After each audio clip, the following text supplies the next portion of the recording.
Άννα Φιλιώτου είναι γιατρός και καθηγήτρια αιματολογίας στο Πανεπιστήμιο Αθηνών. Εργάστηκε στη Β' Παθολογική Κλινική του Πανεπιστημίου Αθηνών στο Ιπποκράτιο Νοσοκομείο, όπου είχε αναλάβει την ευθύνη του Πανεπιστημιακού Αιματολογικού Εργαστηρίου της μονάδας AIDS και κάποιες φορές ολόκληρης της κλινικής. Διαθέτει πλούσιο επιστημονικό και κοινωνικό έργο με συμμετοχή της σε διεθνείς συνέδρια και διεθνείς ανθρωπιστικές αποστολές. Η Άννα έζησε τα παιδικά της χρόνια στο Ρέθυμνο, όπου οι γονείς της υπηρετούσαν ως καθηγητές μέσης εκπαίδευσης. Άνθρωποι με πλατιά μόρφωση της μετέδωσαν την αγάπη τους για τα γράμματα και τη μουσική. Μετά τη συνταξιοδότησή της ασχολήθηκε με τη συγγραφή διαφόρων λογοτεχνικών έργων, για ορισμένα από τα οποία έχει λάβει τιμητικές διακρίσεις. Το βιβλίο αυτό, ποιητική βιογραφία της Μαρίας Κάλλας, αφιερωμένη στα 100 χρόνια από τη γέννησή της, με τίτλο «Στον αστερισμό της Μαρίας», εκδόθηκε και κυκλοφορεί από την Βεργίνα. Τι έχετε να μας πείτε για αυτό το έργο ψυχής που έχετε φιλοτεχνήσει? Το ψυχολογήσατε πολύ καλά. Είναι ένα έργο ψυχής, ένα έργο που προέρχεται από το βάθος των εφηβικών μου χρόνων, όταν ήμουνα μαθήτρια στην Κρήτη και λάτρεψα τη φωνή της Μαρίας Κάλλας. Η μητέρα μου ήταν φιλόλογος, ο πατέρας μου δεν ήταν από την Κρήτη, ήταν Ζακυνθινός, και αυτός μου μεταλαμπάδευσε την αγάπη για την όπερα. Η Μαρία Κάλλας ήταν για μένα ένα ίνδαλμα και διαμόρφωσε κατά κάποιο τρόπο την αισθητική μου και το καλλιτεχνικό μου υπόβαθρο. Η ιατρική ήταν για σας μια αγάπη? Η ιατρική, ήμουν ένας άνθρωπος αφοσιωμένος στην ιατρική όλα τα χρόνια που ήμουν γιατρός. Δεν ασχολήθηκα με κάτι άλλο από το πρωί ως το βράδυ. Η ειδικότητά μου ήταν δύσκολη, είχε νέους ανθρώπους, είχε βαριά αρρώστους, είχα μαθητές, είχα φοιτητές και την αγαπούσα πολύ αυτή τη δουλειά.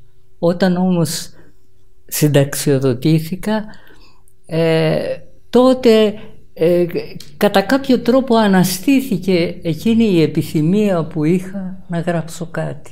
Επανασυνδεθήκατε με την εφηβεία σας? Ναι, με την εφηβεία και με την αγάπη μου για τη λογοτεχνία, την αγάπη μου για την αρχαία τραγωδία, την αγάπη μου για την τέχνη, για τη μουσική, για την Κάλλας. Θα μας διαβάσετε ένα ποίημα από αυτό το αριστουργηματικό βιβλίο? Ευχαριστώ πάρα πολύ, ευχαρίστως. Το ποίημα αυτό λέγεται «Καθαρτήριο» και αφορά την εποχή της ακμής της Μαρίας Κάλλας. Ναοί της τέχνης, γονατίστε, υποκληθείτε, ξεχάστε κανόνες, ρυθμίσεις, ακουστικές και φόρμες, περιτά όλα. Ακούστε τη φωνή της Μαρίας, ακούστε το λυγμό της Μαρίας. Συντονίστε τους τύπους της καρδιάς σας με την κραυγή της. Νότες πακτολός, πλούσιο σε χρυσάφι, νότες καταράχτης με αστήρευτα νερά. Τα δάκρυά της στάλες ίασης, βάλσαμο επούλωσης, καθαρτήρια πηγή. Οι θολές μας ψυχές εισπράττουν ρηπές εκπεμπόμενου φωτός.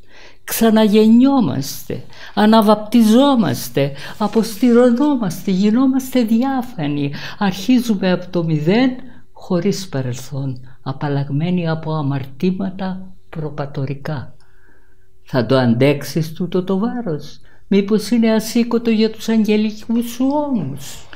Η Μαρία Καλογεροπούλου τραγούδισε στο Αρχαίο Θέατρο της Επιδαύρου το 1960 την Όρμα και το 1961 τη Μύδια. Μάλιστα. Θα σας διαβάσω κι εγώ ένα ποίημα που λάτρεψα από αυτό το βιβλίο με τίτλο «Φάος αγνών». Έγειραν, κουράστηκαν, παραμορφώθηκαν, αγκομάχησαν τα μάρμαρα φορτωμένα με μνήμες προαιώνιες. Κάποιο πουλί μονάχο ανηφορίζει με κουρασμένα φτερά προς τις τελευταίες κερκίδες που στέκουν βουβές και ακίνητες με αποτυπωμένες πάνω τους των καιρών τις ρητίδες. Των αρχαίων υποκριτών οι κραυγές προπολού έχουν σιγήσει. Οι γοεροί θρήνοι των σύγχρονων τραγωδών μόλις και έχουν αφήσει ένα μικρό αντίλαλο παρογοπεθαίνει.